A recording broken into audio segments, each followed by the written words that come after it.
It's the postseason, and so we find out all the fun little injuries all the Magic players are playing with. Wendell Carter heading for surgery. Markel Fultz is injured season. And were the Magic actually underperforming because of injuries? We'll get to all that on today's episode of Locked On Magic.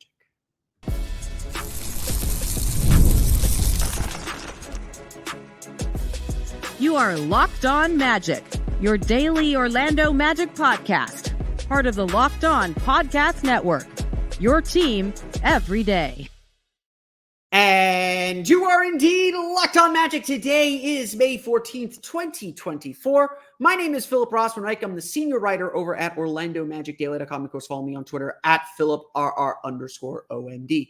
On today's episode of Locked On Magic, the Orlando Magic announced Wendell Carter is headed for surgery to continue repairing the left hand that he broke early in the season, how that affected his year, plus whether Markel Fultz was actually hurt for most of the year too, and what that means for his future with the Orlando Magic. We'll talk also about generally whether the Magic were actually pretty injured this year and what that says about their performance and future. We'll get to all that coming up here in just a moment. But first, we want to thank you again for making Locked On Magic part of your day every day, no matter when you listen to us, whether it's first thing in the morning, whether it's right when we upload. We truly appreciate you making Locked On Magic part of your day every day. Remember, this great Locked On podcast covering every single team in the NBA. To search for Locked On and the team you're looking for, the Locked On Podcast Network. It's your team every day. Today's episode of Locked On Magic is brought to you by FanDuel. Make every moment more. Right now, new customers get $150 in bonus bets with any winning $5 bet. That's $150 with any winning $5 bet. Visit FanDuel.com/LockedOn to get started today. So, look, everybody is hurt at this time of the year. You know, all the teams that are playing, Donovan Mitchell missed game 4 on Monday night. Jared Allen's still hurt. Everybody's playing with something at this time of year. And, when I remember sitting here, or I remember getting in, talking to Wendell Carter at exit interviews and asking him specifically about the hand injury and the hand injury he suffered early in the year, and asking him how much did that affect him the rest of the year. We'll get to his comments on that directly. But, he kind of said, I wish we were in Boston. And I think that's the general sentiment. Everybody wishes that they had game 4 tonight. I wish I were talking about game 4 right now with you all today. But the body definitely is a little happy that the games are done, that everyone will get probably a couple weeks before they get back into the lab, before they get back to work. Franz and Mo both said they're going to get away from basketball for a little bit. Everyone's kind of happy to get a chance to exhale and decompress. And, again, an 82 game season is long. The playoffs are really long. The physical way that the Magic play takes a lot out of you. And so I'm not going to begrudge anyone for taking some time off, exhaling a little bit and getting their moment there. I'm not going to begrudge anyone that. And if it felt like there was a little bit of relief that the season was over, it's because, yeah, there are probably a lot of hidden little injuries that were affecting players throughout the course of the season. We'll get to the one with Markel Fultz here in a minute. Cole Anthony was dealing with that thigh contusion that really slowed him down. Franz Wagner sprained his ankle a couple times. That last one, particularly against the Bulls, looked really nasty, caused him to miss most of the last week of the season. Jalen Suggs was dealing with a left wrist issue since December when he fell hard against the Celtics. At various times, that thing looked like it was wrapped up in a cast, the way that the Magic wrapped up his wrist. And then, of course, he had the knee sprain against the Cavs in game 2, which fortunately was not a serious injury, but, I'm sure that was lingering and had some pain in it too. There are little injuries throughout the course of the year. And we do have to take that into context as we look back at the season. And this will act as kind of our first player evaluation look at the season. Because unfortunately for Wendell Carter specifically, we cannot talk about his season without putting it in the context of the injury that he was facing and perhaps his decision to return quickly from it. Knowing what was at stake, knowing what was on the line, knowing how much the team needed him, or frankly, even seeing how much the team was playing well without him. The urgency to get back was real. And of course, Saturday brought us some surprising news that Wendell Carter was going to go back and have surgery on that left hand again. You may recall early in the season, game 5 of the season up in Utah, Wendell Carter went up for a rebound to seal the win for the Orlando Magic on the road, came down immediately clutching his left hand. He fractured his left hand, would miss the next 20 games, would go in for surgery for that injury. He came back, played fine, but undoubtedly had the worst season of his time with the Orlando Magic. Well, again, Saturday, the Magic announced that Wendell Carter was going to undergo surgery to stabilize the third metacarpal in his left hand, the same bone that he injured back in November. It's a preventive procedure that will involve placing a plate at the fracture site, according to the team. He will be reevaluated in approximately 4 weeks. He's expected to be ready for training camp. So it's minor, but it's not, because the one thing I've always said about Wendell Carter is like, okay, it's one thing that he's hurt all the time. He's never played more than 67 games in any season in his career, but it's ever been a recurring injury. And unfortunately, this was his non-shooting hand, so he was able to play through it, but it was also clear that Wendell was struggling throughout the course of the year.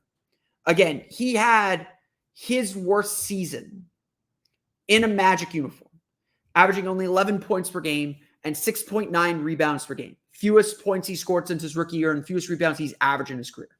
He still shot well, 52.5% from floor and a career best 37.4% from three, but he wasn't rolling to the basket as much. He wasn't a factor around the basket, whether that was by him or by design. He was settling and he took more threes than he's ever taken. So to see that percentage up is good. But his impact overall wasn't the same. And Carter admitted during exit interviews that the injury had him doubting himself in a lot of ways. And so it's impossible then to look at this season. It's impossible then to evaluate Wendell Carter and how he played this season without taking that bit of context into consideration, without looking at that and saying, okay, this affected him in a meaningful way. And that is the unfortunate story for Wendell Carter. I'm a Wendell Carter supporter. I know I've kind of led the charge to question some things and say he deserves a chance to prove himself in the playoffs. And obviously, he was a big factor in the playoffs. Putting him back into the starting lineup, and he dealt with the back spasms late in the year, but putting him back in the starting lineup in game 3 and 4 saved that series. He matched up so much better with Jared Allen and eventually with Evan Mobley that it was a big factor in the Magic getting that to 7 games. And, you know, we could criticize players and say this player didn't play great or this player didn't do that, and still say, well, they still had a positive impact, or they still helped the Magic get to the heights that they got to. Now, whether Wendell Carter was dealing with the injury, and that's the reason why he was less aggressive or less assertive around the basket, whether there are actual limitations, and I think there are. The injury this year played a major role. And so as we look forward now, as we look ahead to what comes next for him, the Magic have to ask themselves this question, the same question they're going to ask about Markel Fultz, which we'll get to here in a moment. The Magic have to ask themselves this question. Was Wendell Carter's struggles this season a product of his injury and something he can bounce back from? Or was Wendell Carter's bad season a product of the Magic moving in a different direction as they play, you know, with different guys and explore their skills? Or a part of his limitations? We're going to talk later in the week, probably tomorrow, about trades and what the Magic have to offer in trades. Because again, cap room is not just about free agency. We will talk about what the Magic have to offer, and undoubtedly Wendell Carter, with 2 years and about $22 million left on his deal, is a big piece that the Magic can offer in trades. It's probably the biggest piece. I have floated this idea out there, and I will float it again here, that I don't think the Magic need to have the option on the table to go trade for a guard. And again, we'll talk about one of them at least in the very near future. go trade for a guard and use their free agency money to chase after a center like Isaiah Hartenstein or Nick Claxton. I'm not saying the Magic do that. It's an option that should be on the table. Wendell Carter is going to be on the table here. And so, unfortunately, this was an injury-filled season. Unfortunately, we cannot talk, we could talk. Wendell Carter did not play, Wendell Carter did not play the way we all expected him to play. And I love the dude. Great guy, great leader in the locker room. I think he's a fine player. The question is whether he can be the starting center this team needs. And unfortunately, I think we have to give this season an incomplete. We have to grade him at like a C+, if that. Because there's so much more in the Magic know they can get from Carter. And I know Carter probably feels the same way, that there's a lot more there's a lot that he left on the table this season. The Magic know they'll need to get more from him to push this team forward. And so the question then becomes whether Carter is an actual fit for the future. Injuries played an unfortunate part in this story. And unfortunately, injuries and surgery are going to play an important part in his story to start his offseason. Fortunately, it seems like and sounds like this is a minor injury. It's only going to take away a month. He'll be back. Hopefully he'll be back kind of getting into his offseason groove by mid-June. And then, and if that's the case, there's still plenty of opportunity for him to show what he can do and to give us the healthy season that we all want to see from Wendell Carter and that had us all believing last summer. Wendell Carter was not the only one dealing with an injury early in the season that hung around all year. We'll talk about Markel Fultz this season and why injuries were unfortunately, again, the story. We'll get to that coming up here in just a moment. But first, it's time for a quick word from our friends over at FanDuel. It is winner-take-all time in the NBA and NHL, and FanDuel is giving you a shot to bring home a big win of your own. You don't need to wait for Game 5 to do it. Right now, new customers get $150 in bonus bets with any winning $5 bet. That's $150 to bet on spreads, money lines, player props, and more. So visit FanDuel.com/lockedon and make every playoff shot count. FanDuel is America's #1 sportsbook.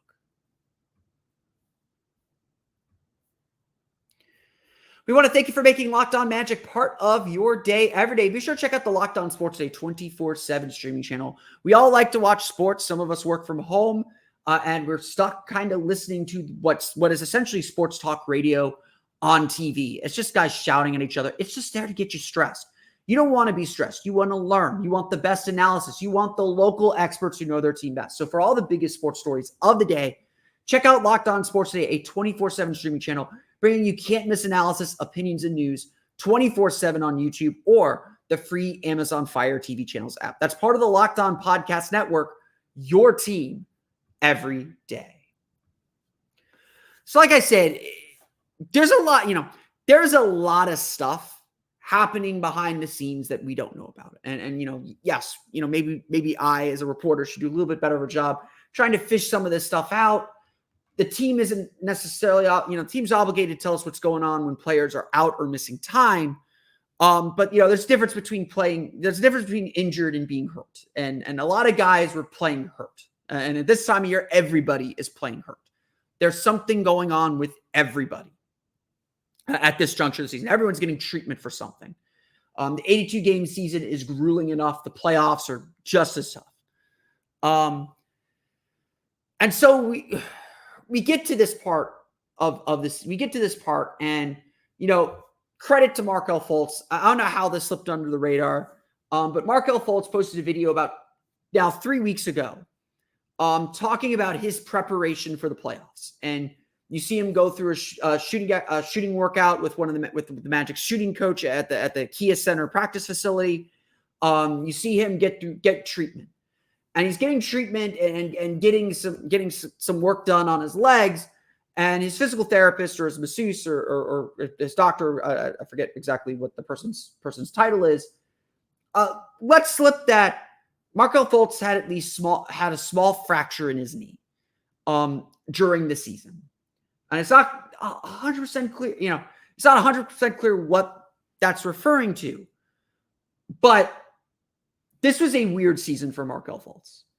After so much hope and so much optimism coming out of the 2023 season, where he looked supremely confident in his shot, as confident in the shot as he's ever been. He looked extremely aggressive, was able to get to his spots, eat up space, get to his favorite mid-range jumper spots where he's really confident as a shooter. He did not look like that player except for maybe a few flashes in April, and then probably game 4 and 6, and honestly game 5 too, until the latter half of the playoff series. We did not see a healthy Markel Fultz all year.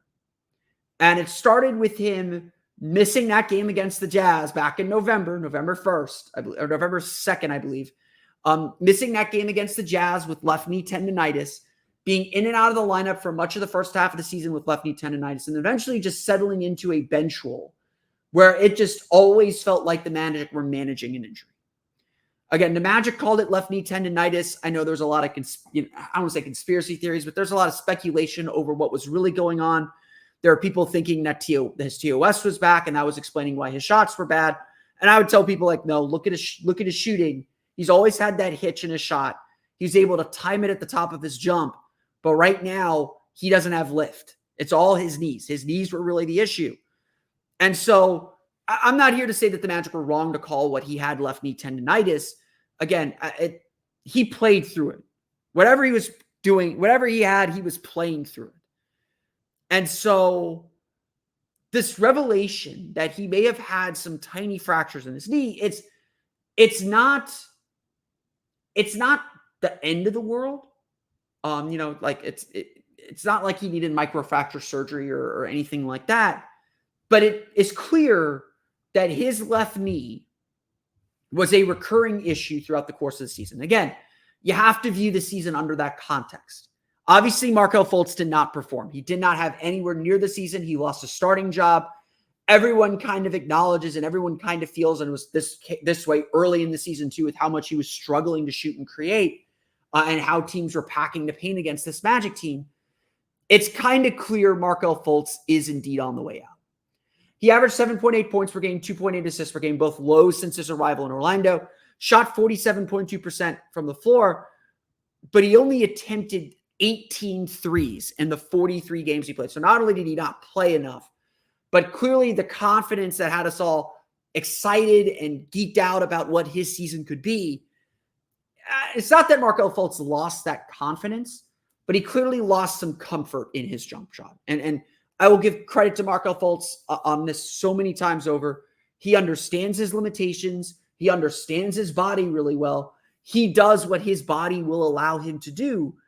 Unfortunately, the Magic need more from the position. And that's ultimately why Fultz was coming off the bench. That's ultimately why the Magic are probably moving on from Markel Fultz this offseason. As important as he is to that locker room, as good of a teammate and as good of a person as he is, as much as Markel should be beloved in Orlando, as much as he loves Orlando and the second chance that this team gave him, the reality is the Magic need more from the position.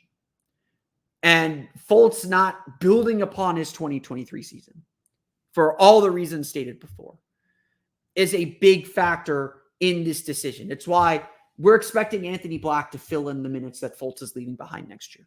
Just plain and simple. That's the role that Anthony Black's going to be playing next year. And hopefully he'll be playing as a point guard. I'd like to see Black a little bit more on the ball. And it sucks. It's unfortunate because a small fractures in his knee sounds like a bad thing. And it is. It's serious, but clearly he was able to play through it. Clearly he was able to get treatment for it. And clearly rest will make it better. And so if I'm Markel Fultz, I'm hanging around the Magic practice facility until June 30th when they kick me out because the badge doesn't work anymore. To show the Magic front office that he can still play, that he is worth investing in still. It's hard to say what Markel Fultz's market's going to be because for all the talent and potential that he has, this is yet another season marked by injury. Whether it was the knee injury his rookie year, whether it was TOS his second and third years, whether it was the ACL in 2021. Now there's another slate of injuries. That he tore his ACL in his left knee. So that's part of his story too. This is part of that recovery as well. That, he's got this history following him. And so it's not that Markel Fultz can't contribute. It's not that he can't get better. He's still so incredibly young, but the miles on his legs and frankly, the miles emotionally are just so different than his age. He has to be an older player than he is. And unfortunately, the Magic need more. The Magic need more from that spot. They need more from that position. We're going to talk a lot about point guards this offseason because in the playoffs, it was clear how much the Magic needed a table setter, how much Fultz helped in that regard, to be perfectly honest, but how much having a shooter in that spot changes everything for this team. And unfortunately, Markel Fultz does not check off that box anymore. Unfortunately, the injuries have just become too much. And, this is a Magic team now that is competing and trying to win. And so injuries are always a part of every season. Everyone deals with some injury at some point. But the Magic are trying to win at a higher level. And so with these two players in mind, two starters at the beginning of the year, mind you, we have to ask ourselves this question. Did the Magic actually underperform because of injuries? We're going to ponder that question coming up here in just a moment. But first, it's time for a quick word for our friends over at PrizePicks. Look, PrizePicks is America's #1 fantasy sports app with more than 3 million members. It is the easiest and most exciting way to get in on the action while you watch your favorite sports and players. You just pick more or less on 2 or more player stats and watch the winnings roll in. There's no complicated salary cap, no weird scoring system where you're trying to figure out what do I need to win. You're not in these gigantic player pools just hoping to get your money back because the Sharks are swimming with 20 entries in that pool and they're going to win. There's none of that. It's just you versus the numbers. If you think Tyrese Halliburton is going to score 23 points in Game 5 on Tuesday, you just say he's going to score more. If you think Jalen Brunson's going to bounce back and hit 3.5 threes, you just say he's going to score more. It's really that simple. And PrizePicks even offers injury insurance so that your entries stay in play even if one of your players gets injured. In basketball games, if you have a player who exits the game in the first half and does not return in the second, you get that pick back and it doesn't get counted as a loss. PrizePicks is really the only place that offers this insurance. PrizePicks is my fantasy game of choice. Of course, they're not available here in Florida anymore, but PrizePicks is the game of choice for me. When I was playing, I'd maybe do 1 or 2 entries a week.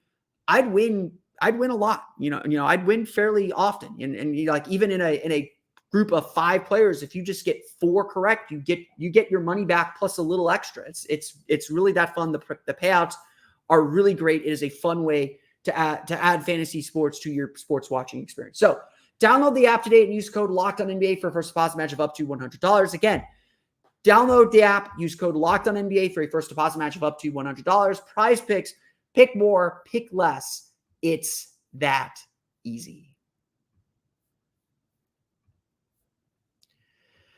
So, we're starting to do some season recap stuff. Today, going to serve as our player evaluations of Markel Fultz and Wendell Carter, 2 players who had disappointing seasons, who did not perform to the level that we expected this year. And so we're going to spend the next week, 2 weeks, maybe 3 weeks talking about the season, recapping the season, figuring out what we can learn and how this team moves forward. Don't worry. Still plenty of free agency, still plenty of off seasons, plenty of stuff. We're looking back to look forward. So everything is going to be under that guise in that frame. But this is something I've thought a little bit about this year, throughout the year, actually. The first thing is that in some ways it feels like this Magic team overachieved. A 5 seed, that's great. Like that was a huge, huge, huge step forward. But we also have to acknowledge Philadelphia had a really down year thanks to the Joel Embiid injury. Miami had a really down year. Maybe Miami's on their way out. So were Orlando really the 5 seed? I'll say this. If Orlando is true about trying to get home court advantage next year, about being one of those top 4 teams, of getting to the second round, they can't assume they can just run this back and get back there again. They've got work to do to ensure their spot, to back up this season. Because, if you've played blackjack, you can bet, if you're betting the same amount each hand, you're probably going to lose because you're only, you have a good hand one hand, you get 2-to-1 odds. You have a bad hand, the next one, you lose that money, you're back to breaking even. That's not what you want. The Magic have to prove that they can do this again. And that's what next season is going to be all about, is proving, okay, you did it once. Great. Caught everyone by surprise. Now everyone knows you're coming. Can you, A, make your roster better, and B, do it again? But we just had this conversation for the last 20 minutes about how the Magic starting center in Wendell Carter had a bad season, had his worst season in a Magic uniform. We talked in the previous segment about how Markel Fultz, the team's starting point guard on opening night, had a injury-filled, terrible season to the point where it feels very likely the Magic are going to let him walk in free agency. The Magic had 2 starters, in other words, who didn't, and again, they replaced Markel Fultz at the end of the day with Gary Harris, who we'll talk about him later. Most fans would probably say did not have a good season. Certainly didn't have a good playoff series. I'm not going to pretend he had a good playoff series. The Magic then had 2 starters who did not perform to expectations, who did not live up to their expectations. And so we have to ask ourselves this question then. Did the Magic overachieve, or did they actually underachieve? Could they have been even better if they had been healthy?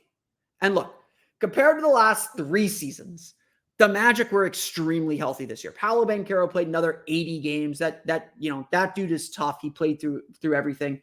Franz Wagner would have played every game if the Magic would have let him. The ankle injuries, he had 2 ankle injuries. Both were really bad. Missed about a week of action recovering from them. The Magic were relatively healthy this season. And to their credit, when Wendell Carter was out, when Markel Fultz was out, Goga Bitadze and Anthony Black stepped in. They had a 9-game win streak, tied the franchise record with a 9-game win streak. And that set the tone for the whole season, even though Orlando gave a lot of that away in January. But throughout exit interviews last week, everybody talked about how important home court advantage ultimately was for the Cleveland Cavaliers.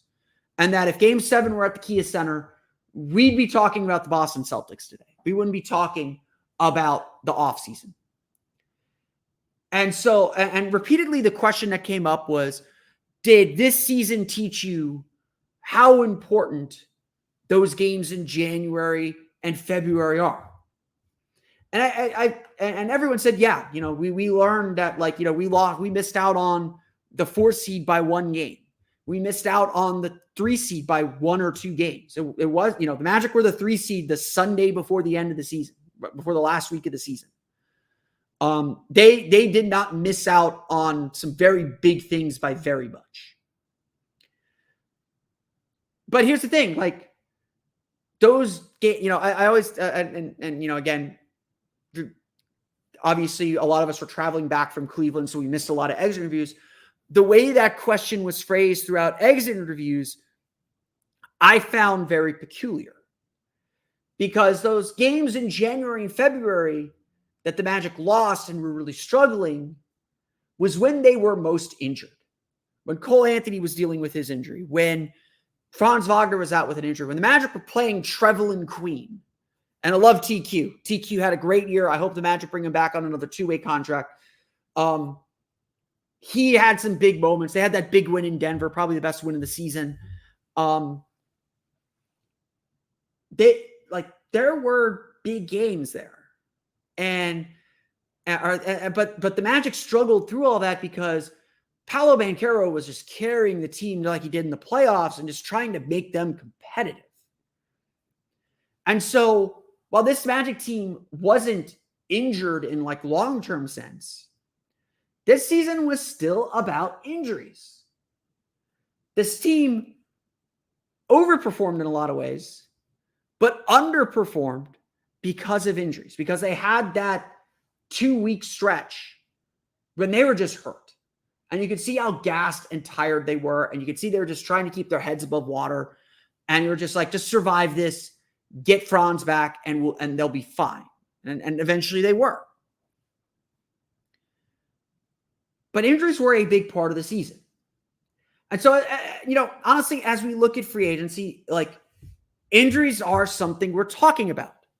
Why are some of us at least balking at the idea of a Klay Thompson or a Paul George? It's because Klay Thompson is on the wrong side of 30, who's still recovering from a massive injury, still managing a massive injury. Paul George had a great season this year, no doubt about it. But it was the first time that he played more than 65 games in a season in 5 years. You're going to bet on him doing that again? Maybe you can. I don't know. How guys hold up and whether guys can get through the 82-game season is one of the big questions. It's one of the reasons why the Magic should still focus on depth. And depth not only with their top guys so that Franz can get a game or two or Paolo can take a game or two if they need it. Not just depth with the top guys, the depth throughout the roster so that everyone is capable of stepping up and stepping into a bigger role as needed. Obviously, like, Jalen Suggs being healthy was one of the big factors in the season. He did not have any serious injury issues. He had the wrist issue that kept him out for a little bit. He had an ankle issue here and there. That was a big factor in the Magic's success this season. No doubt about it. The Magic were healthy this year. But there were times when there were a lot of injuries. There were times when a lot of problems kind of cascaded and built upon themselves. And injuries were a story. They're a story every year. Every team's got to deal with it. Every team's got to persevere through it. They weren't a story in the playoffs. Obviously, Cleveland was without Jared Allen. The Magic were in and out with Gary Harris. You can debate whether that was important or not. That's not what we're here to do. Injuries are a part of the story of every team in every season. But maybe the Magic underperformed because of them. And Wendell Carter and Markel Fultz this season are a good example of that, of how much is still left on the table for this team to improve and to grow on this season. I want to thank you for listening to today's episode of Locked On Magic. Of course, find me on Twitter at @PhilipR_OMD. Subscribe to the podcast on Apple Podcasts, Stitcher, TuneIn, Himalaya, Google Play, Spotify, Odyssey, and all of them podcasts to your podcast-enabled listening device. You can find us on YouTube. Search for Locked On Magic. For the latest on the Orlando Magic, be sure to check out OrlandoMagicDaily.com. You can follow us there on Twitter at @OMagicDaily. And also be sure to check out my Patreon page, the Orlando Magic Hub. You can find that at patreon.com/Orlando Magic Hub. Before I get to anything else, I've been meaning to do this. I was reminded to do this again today. I want to shout out people who stopped me on the street and thank you guys for listening and for being a part of the community of the show. I need to do more to show love to you guys. I think I'm going to go get stickers made. I got my Locked On Pelican sticker when I visited New Orleans. I think I'm going to get Locked On Magic stickers made, but I want to thank all of you guys for pointing me out. I met some people up in game 1 and 2 in Cleveland, walking around the Rocket Mortgage Fieldhouse concourse, who stopped me and said they listened to the show. I was at Epcot on Saturday with family. Got stopped outside Moana by a fan. And I was actually getting my cable box replaced and was stopped by a Spectrum worker who thanked me for what I do and all that. So I want to make sure I shout those people out. Sorry if I don't remember your names. Shout those people out and send some love back to you guys. I am very approachable. Come say hi to me. Come say hi to me if you see me out and about. I do frequent the parks a lot, especially this time of year when I'm trying to decompress a little bit. But I want to thank you guys for listening and thank you guys for showing some love to the show. I'm trying to show some love back when I can. Now that you're listening to us, be sure to check out the Locked On Sports Day 24/7 streaming channel on YouTube and now available on Amazon Fire TV in the free Fire TV channels app. Locked On Sports Day is here for you 24/7, covering the top sports stories of the day with the local experts of Locked On, plus our national shows covering every league. Find Locked On Sports Day now available on the free Fire TV channels app. That's going to do it for me today. On tomorrow's episode of Locked On Magic, the plan is to talk trades. I'll save it for that. But we will talk trades and a whole lot more on tomorrow's episode of Locked On Magic. Until then, for Orlando Magic Daily and Locked On Magic, this has been Phil Rossman-Reich. We'll see you again next time for another episode of Locked On Magic.